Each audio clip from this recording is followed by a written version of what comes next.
तो प्रयागराज के माघ मेले से स्वामी अविमुक्तेश्वरानंद सरस्वती अब वापस लौट गए हैं। मौनी अमावस्या पर प्रशासन द्वारा कथित तौर पर स्नान कराने से रोकने के बाद शंकराचार्य शिविर से बाहर स्वामी अविमुक्तेश्वरानंद धरने पर बैठ गए थे। उन्होंने स्नान नहीं किया। उनकी मांग थी कि प्रशासन माफी मांगे और उन्हें स्नान के लिए ले जाए। हालांकि ऐसा नहीं हुआ। इस मुद्दे को लेकर सपा प्रमुख अखिलेश यादव ने बीजेपी पर निशाना साधा है। अखिलेश यादव ने लिखा कि भाजपा के दंभ में अनादिकाल से चली आ रही सनातनी परंपरा को तोड़ दिया गया। जगत गुरु शंकराचार्य जी का तीर्थराज प्रयाग की धरती पर माघ मेले को बिना पवित्र स्नान किए छोड़कर जाना अत्यंत अनष्टकारी घटना है। संपूर्ण विश्व का सनातन समाज इससे आहत ही नहीं बल्कि अनिश्चित भय से आशंकित है। भाजपा और उसके सगी साथी जानते तो सत्ता की हनक और अपने अहंकार को त्याग कर अपने कंधों पर उनकी पालकी उठाकर उन्हें त्रिवेणी संगम पर पावन स्नान कराकर उनके मर्माहत सम्मान का मान रख सकते थे। लेकिन भाजपाइयों को भ्रष्ट साधनों से अर्जित अपनी शक्ति का घमंड है जो उन्हें ऐसा करने से रोक रहा है। संतों का मन दुखी करके कोई सुख नहीं पा सकता। भूल करने से बड़ी गलती क्षमा ना मांगना है। कोई भी राजनीतिक पद संतों के मान से बड़ा नहीं हो सकता है। भाजपा शंकराचार्य बेचारे इतने अपमानित किए गए। कौन जो सनातनी का सबसे ज्यादा नारा बड़ा देते थे, उन्होंने हमारे शंकराचार्य पूजनीय शंकराचार्य का अपमान किया। क्या प्राइवेट ड्रेस में पुलिस उनका रथ नहीं खींच रही थी? किसने नहीं देखी तस्वीरें वो? और सोचिए, स्नान नहीं करने दिया। वो परंपरा को तोड़ा उन्होंने। किसने तोड़ा? सरकार ने तोड़ा।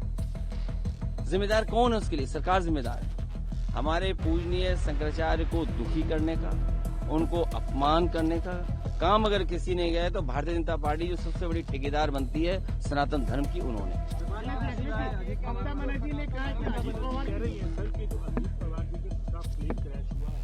इसलिए ठीक कहा कि हमारे पूजनीय शंकराचार्य, उसका अपमान किसने किया? सनातनी धर्म के सबसे ऊंचा झंडा ले जाने वाले, उनका किसने किया अपमान?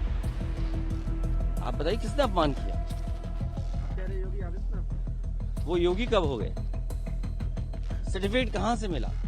अगर वो दूसरे का सर्टिफिकेट मांग सकते हैं तो उन्हें अपना भी तो सर्टिफिकेट दिखाना चाहिए। और उनका सर्टिफिकेट तो हम लोगों ने देखा है। जब वो एक समय योग कर रहे थे, सबसे आसान योग का आसन, सोचिए, सबसे आसान योग का आसन, एक टांग पे खड़ा होना।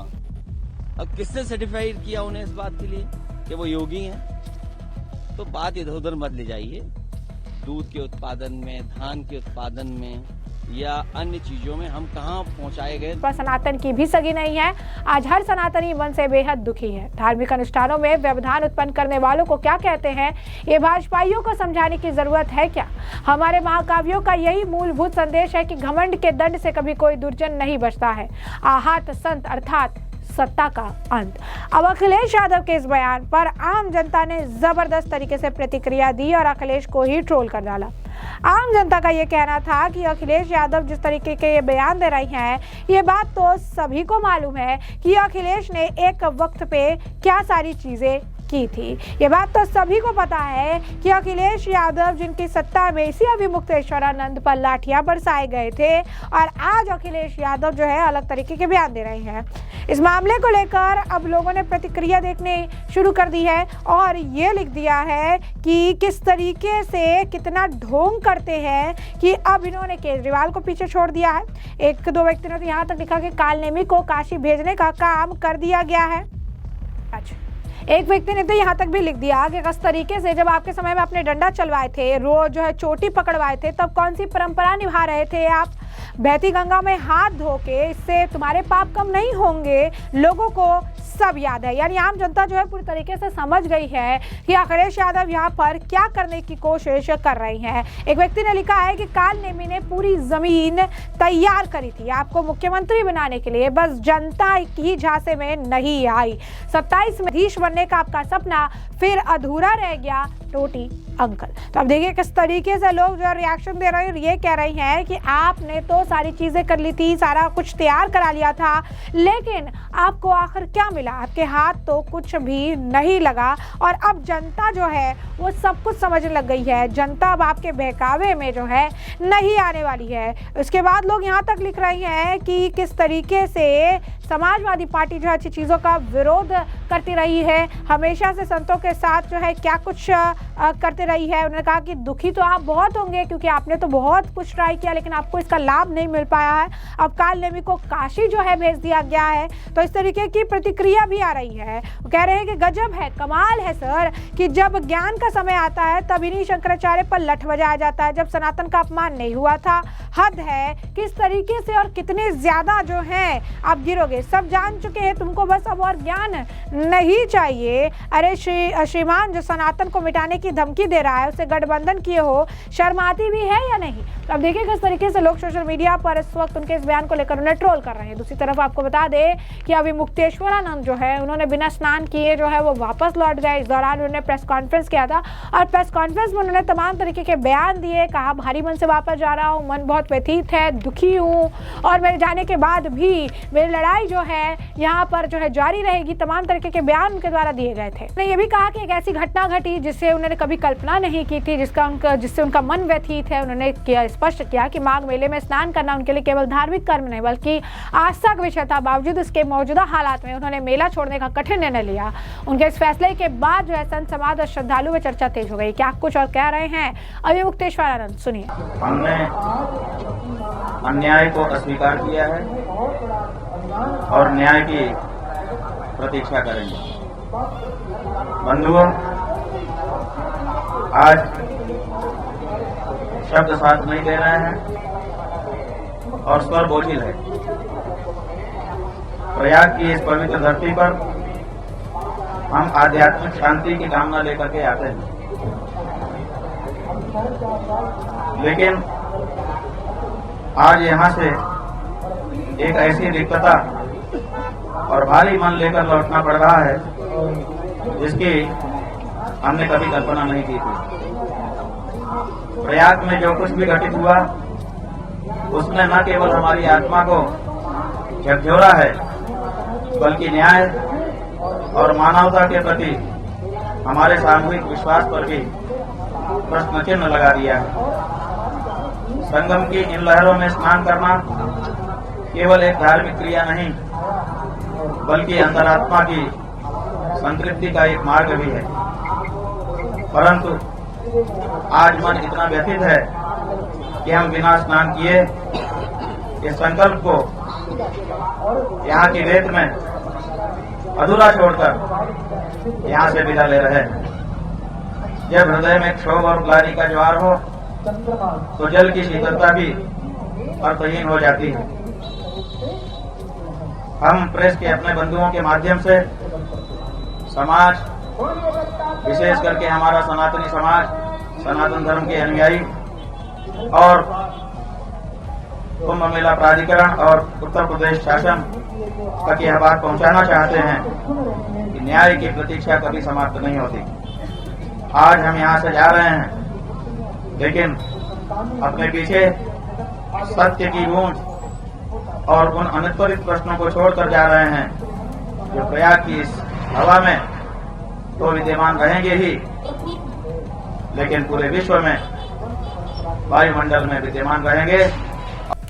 तो जैसे कि आपने उनका बयान सुना, उन्होंने ये भी कहा कि हमने अन्याय को अस्वीकार किया है और न्याय की प्रतीक्षा हम करेंगे। आज शब्द साथ नहीं दे रहे हैं, स्वर बोझिल है। प्रयागराज की धरती पर जो कुछ घटित हुआ उससे हमारी आत्मा को झकझोर दिया है। संगम में स्नान किए बिना विदा ले रहे हैं।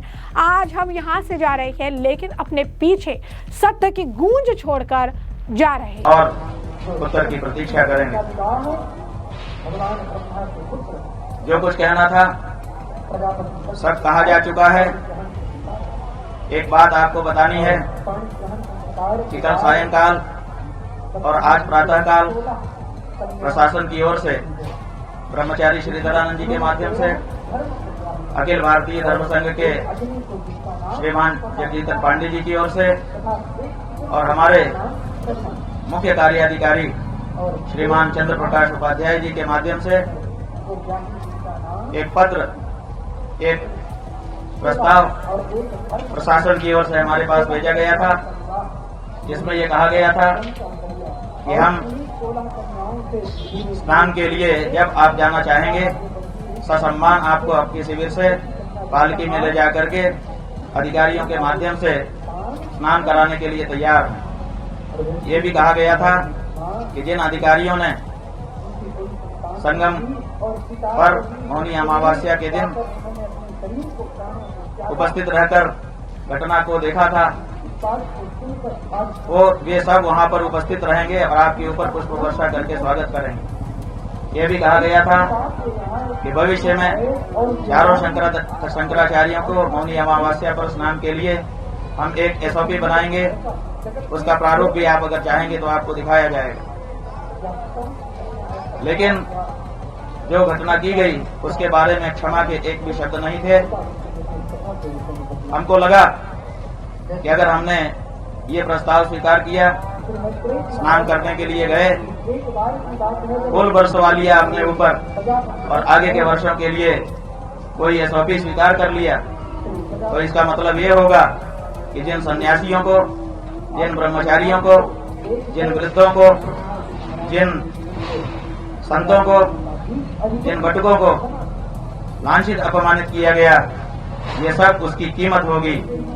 उसकी कीमत पर हम अपनी सुविधा और अपना सम्मान स्वीकार करने में असमर्थ रहे। कहा कि सब कुछ जो है कहा जा चुका है। कल शाम और प्रातःकाल प्रशासन की ओर से हमारे मुख्य कार्याधिकारी को एक प्रस्ताव वो जो है प्रशासन की ओर से भेजा गया, जिसमें ये कहा गया कि आप जब जाना चाहेंगे हम आपको ससम्मान स्नान कराने के लिए तैयार है। सभी अधिकारी मौजूद रहेंगे, आपके ऊपर पुष्प वर्षा भी करेंगे। लेकिन इसमें उस दिन की घटना के लिए क्षमा याचना जो है नहीं की गई थी। हमें लगा कि यदि हम स्नान कर लेंगे, पुष्प वर्षा करवा लेंगे तो उस दिन की बात अधूरी रह जाएगी और इसलिए हम ऐसा नहीं करेंगे। क्या इसीलिए हमने कहा कि अगर आप अपनी गलती के लिए, अपने अपराध के लिए क्षमा याचना कर सकते हैं तब तो ठीक है, बाकी कुछ आपसे हमको नहीं चाहिए, क्योंकि जो हमारा है उसको आपको आज नहीं तो कल देना ही पड़ेगा। वो हमारा अधिकार है, वो आपकी तरफ से किया गया दान नहीं होगा। लेकिन जो असली मुद्दा है, जिसके लिए 10 दिन तक शांति के साथ हम यहाँ पर फुटपाथ पर बैठे रहे, आपको लंबा समय हमने प्रदान किया कि आप ठंडे मन से, मस्तिष्क से विचार करो और विचार करके जो अन्याय हुआ है उसके लिए आगे आकर के या तो दंड भोगो या तो क्षमा याचना करो। लेकिन 10-11 दिन बीत जाने के बाद भी आज जब हमारे जाने का हमने निर्णय किया, तब इस तरह का प्रस्ताव हमारे पास आया, लेकिन वो प्रस्ताव हम इसीलिए स्वीकार नहीं कर सके। तो जैसा कि आपने उनका बयान सुना, उन्होंने फिर आगे ये भी कहा कि जो असली मुद्दा है, जिसके लिए 10 दिन तक हम फुटपाथ पर बैठे रहे, इतना लंबा हमने समय दिया, लेकिन 10-11 दिन बीत जाने के बाद जब जाने का निर्णय लिया तब प्रशासन की ओर से ऐसा प्रस्ताव सामने आया, इसीलिए हमने स्वीकार नहीं किया। अगर प्रशासन जो है वो आग्रह स्वीकार करके स्नान कर लेते हैं तो अपने भक्तों के साथ हम न्याय नहीं कर पाते और इसीलिए हमने ऐसा करने के लिए मन नहीं बनाया। उन्होंने ये भी कहा कि जो मुगलों के जो है शासन में हुआ वही आज हो रहा है। एक तरफ गृह मंत्री का बयान आया है कि संतों का अपमान बर्दाश्त नहीं किया जाएगा, तो वही माघ मेले में संतों को उनकी चोटी और शिखा पकड़कर घसीटा गया और पीटा गया। आज यहाँ जो अपमान हुआ है वो इस सरकार का दोहरा चरित्र उजागर करता है। क्योंकि हम जिंदगी भर के लिए अगर इस प्रस्ताव को स्वीकारते तो हमारी आत्मा हमको धिक्कारती कि तुमने ये जो सुविधा पाई है, तुमने ये जो SOP लिखवाई है, वो ब्रह्मचारियों, सन्यासियों, बटकों, वृद्धों, स्त्रियों के असम्मान की कीमत पर पाई है। इसको कभी भी हमारा हृदय स्वीकार नहीं कर सकता था, इसलिए हमने प्रस्ताव को ठुकरा दिया है और हम भारी मन से यहाँ के लिए जा रहे हैं।